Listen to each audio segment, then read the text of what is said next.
요한복음 6장 41절부터 59절까지 말씀으로 큐티인 제목은 참된 양식과 참된 음료입니다.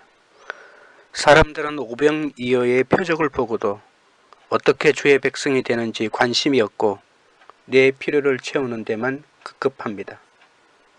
삶의 목적이 거룩이 아니고 행복이기에 기적을 체험하고도 생명을 주시는 하나님의 떡이 아닌 세상의 떡만 구하게 됩니다.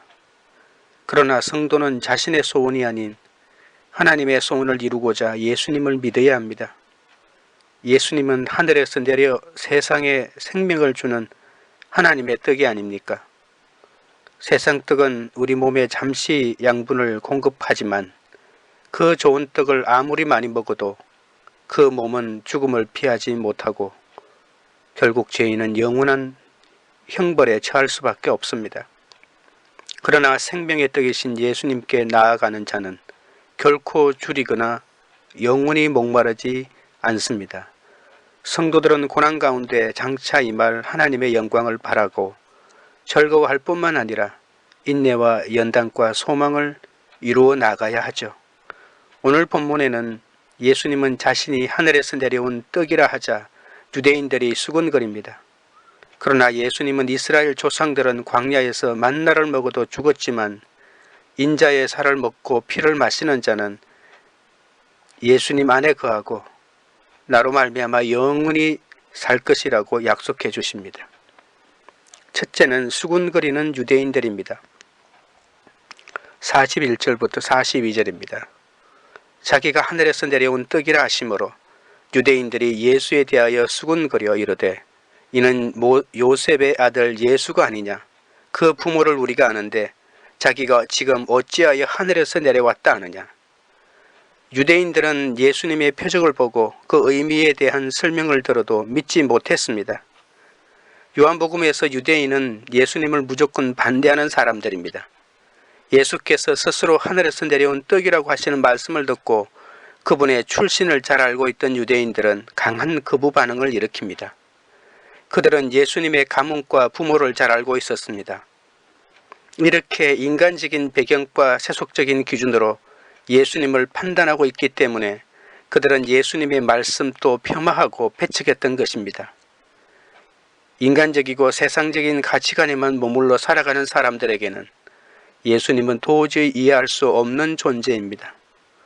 그들은 예수님이 약속하신 떡에만 관심이 있습니다. 그러나 유대인들은 예수님이 제공하신 떡이 먹는 떡이 아니라는 것을 알고는 불쾌하게 생각합니다.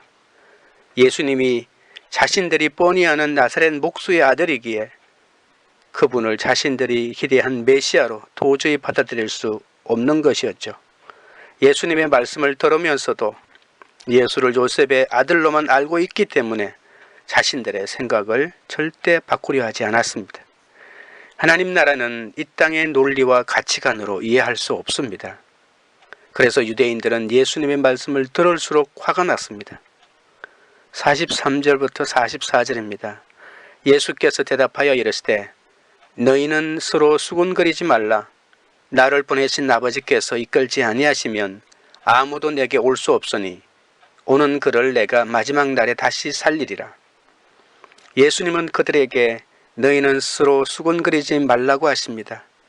예수님은 유대인들이 거부한다고 해서 놀라거나 의기소침하지 않으시면서 나를 보내신 아버지께서 이끌지 아니하시면 아무도 내게 올 수 없느니라고 말씀하십니다. 구약 성경에서 하나님은 사랑의 줄로 사람들을 자기에게로 이끄신다고 했습니다. 아버지께서 이끌지 아니하시면 아무도 예수님께로 올 수 없습니다. 인간적인 관점으로 보면 모든 사람이 예수님께 나와 그를 믿을 수 있다고 생각하지만 하나님의 관점은 아버지께서 이끄신 자들만이 와서 예수님을 믿을 수 있다는 것이죠. 믿는 자들이 마지막 날에 부활하는 것은 그들이 지금 경험하는 영생의 완성이지만 예수님의 말씀을 받아들이지 않는 자들은 그날이 바로 심판의 날이라고 하십니다. 45절부터 46절입니다. 선지자의 글에 그들이 다 하나님의 가르치심을 받으리라 기록되었은즉 아버지께서 듣고 배운 사람마다 내게로 오느니라. 이는 아버지를 본 자가 있다는 것이 아니니라. 오직 하나님에게서 온 자만 아버지를 보았느니라.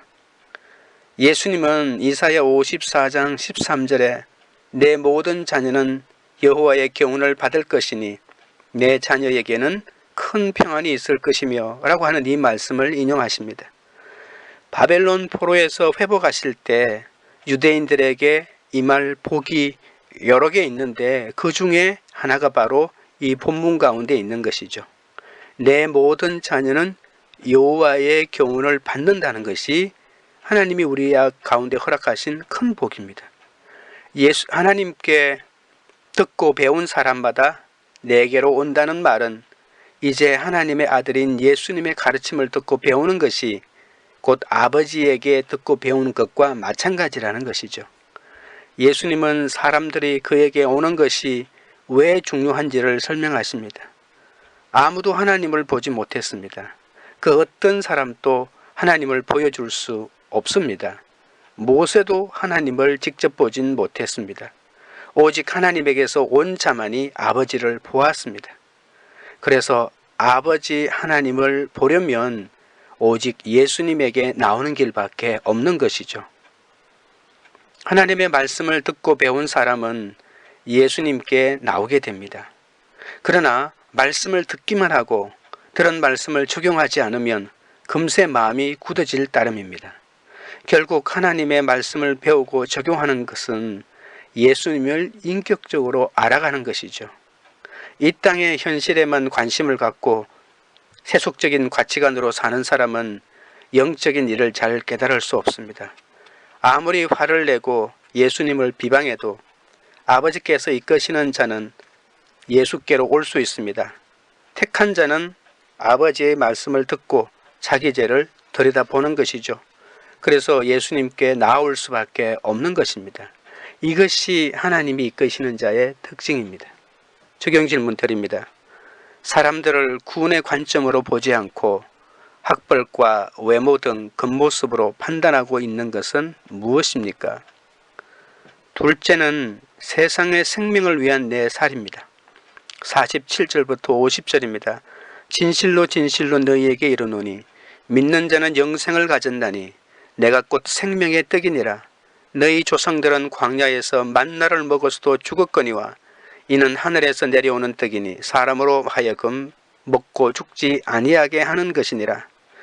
아무도 하나님을 볼 수 없지만 예수님을 믿으면 영생이라는 선물을 받습니다. 예수님은 다시 한번 자신이 생명의 떡이라고 하십니다. 유대인들은 예수님이 행하신 일을 목격했지만 그것을 불신앙의 눈으로 보았기 때문에 예수님을 배척했죠.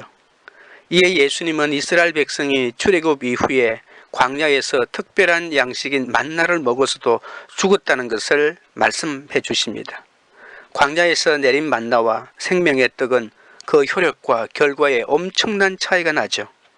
날마다 만나를 먹던 광야의 이스라엘 백성은 모두 죽었습니다. 하지만 하늘에서 내려온 생명의 떡을 먹는 사람들은 영원히 죽지 않을 것입니다. 51절입니다. 너는 하늘에서 내려온 살아있는 떡이니 사람이 이 떡을 먹으면 영생하리라. 내가 줄 떡은 곧 세상의 생명을 위한 내 살이니라 하시니라. 하늘에서 내려온 살아있는 떡은 바로 예수 그리스도시며 세상의 생명을 위해 죄인인 우리에게 내어주신 그의 살입니다. 내가 줄 떡은 곧 세상의 생명을 위한 내 살이라고 하십니다. 살아있는 떡을 주시는 분은 이제 아버지가 아니라 예수님이 직접 주십니다. 살아있는 떡은 바로 예수님의 살입니다. 예수님은 세상의 생명을 위해 이 살을 주실 것입니다. 이것은 예수님의 십자가 죽음을 암시합니다. 우리는 이 생명의 떡을 오직 믿음으로만 먹을 수 있죠.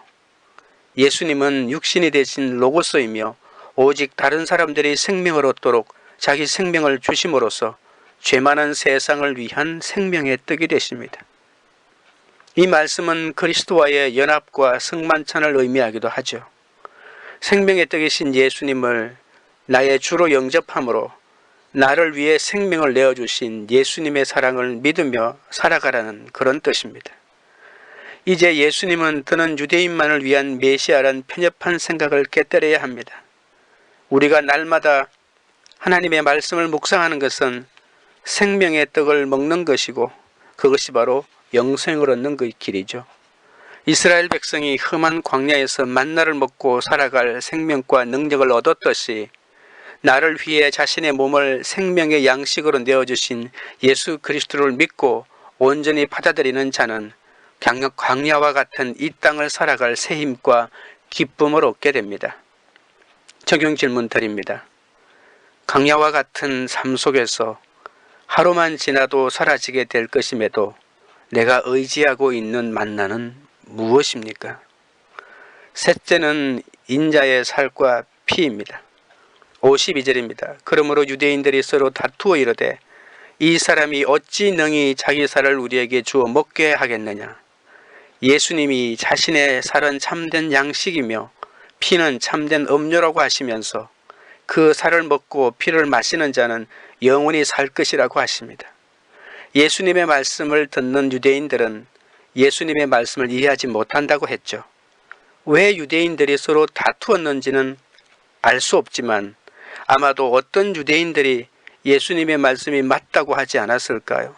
그래서 그들 가운데 논쟁이 일어났다고 볼 수 있을 것입니다. 그러나 예수님의 말씀을 문자 그대로 받아들였던 다른 사람들은 예수님의 말씀을 역겹게 생각했을 것입니다. 53절부터 56절입니다. 예수께서 이르시되 내가 진실로 진실로 너희에게 이르노니 인자의 살을 먹지 아니하고 인자의 피를 마시지 아니하면 너희 속에 생명이 없느니라. 내 살을 먹고 내 피를 마시는 자는 영생을 가졌고 마지막 날에 내가 그를 다시 살리리라. 내 살은 참된 양식이요 내 피는 참된 음료로다. 내 살을 먹고 내 피를 마시는 자는 내 안에 거하고 나도 그의 안에 거하나니. 예수님은 유대인들의 오해해도 아랑곳하지 않고 이제는 피까지 마셔야 한다고 하십니다. 예수님은 자신의 살을 먹고 피를 마셔야 생명을 얻는다고 말씀하십니다. 유대인들의 율법에는 피를 마시면 안 됩니다. 더군다나 사람의 피를 마신다는 것은 상상도 할 수 없습니다. 설상가상으로 예수님은 내 살을 먹고 마시는 자는 내 안에 거하고 나도 그의 안에 거한다고 하십니다. 제자들이 예수님 안에 거하는 것은 예수님과 친밀한 교제를 나눈다는 뜻이잖아요.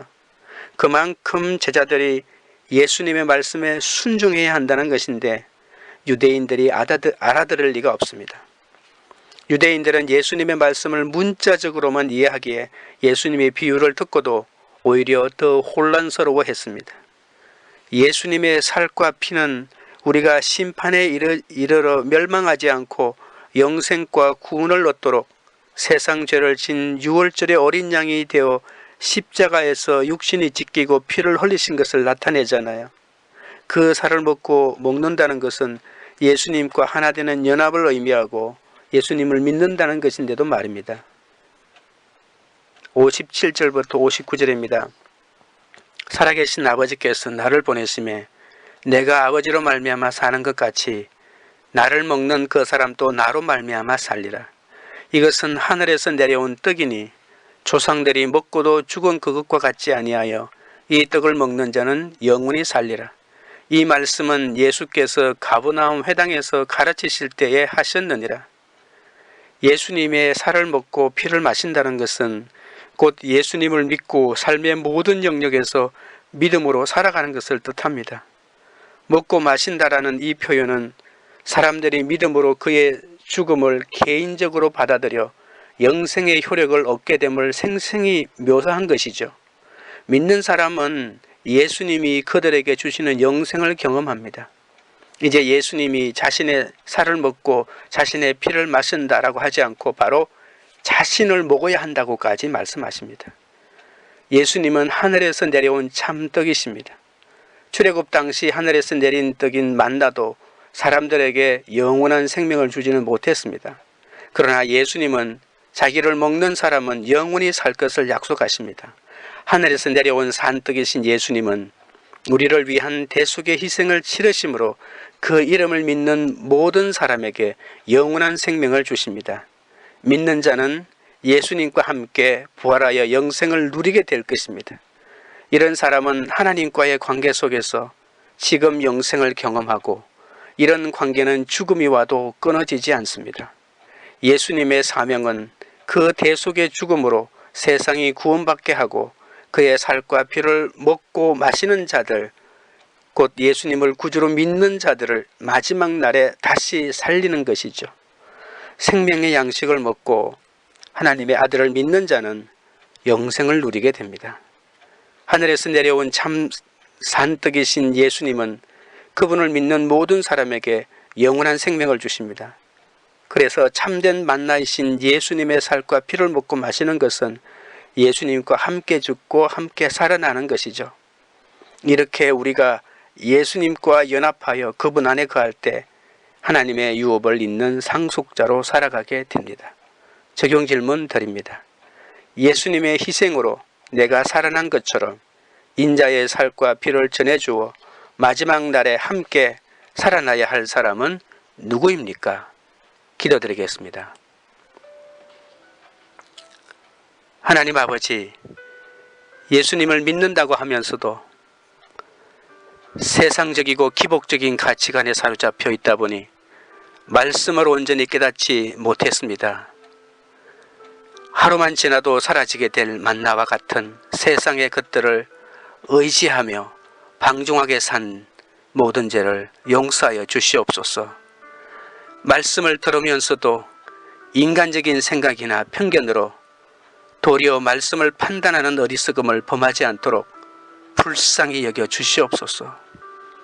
사람들을 끝모습으로 판단하지 않게 하시고 예수님의 살과 피를 먹고 마셔 영생을 누리게 하옵소서.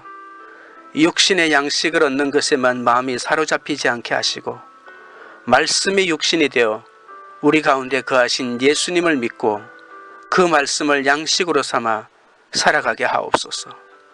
오늘 하루도 믿지 않는 사람들에게 생명의 떡을 전해주어 마지막 날에 다시 살아나게 하는 일에 서임받게 하옵소서. 날마다 말씀을 묵상하고 그 말씀대로 기도함으로써 주님과의 친밀한 교제를 누리게 하여 예수님과 하나 되는 연합을 통해 모든 일에 믿음으로 반응하게 하옵소서. 관계 우리들 교회가 생명의 떡인 말씀에 귀 기울이고 말씀을 매일 묵상함으로써 영생을 얻게 하옵소서.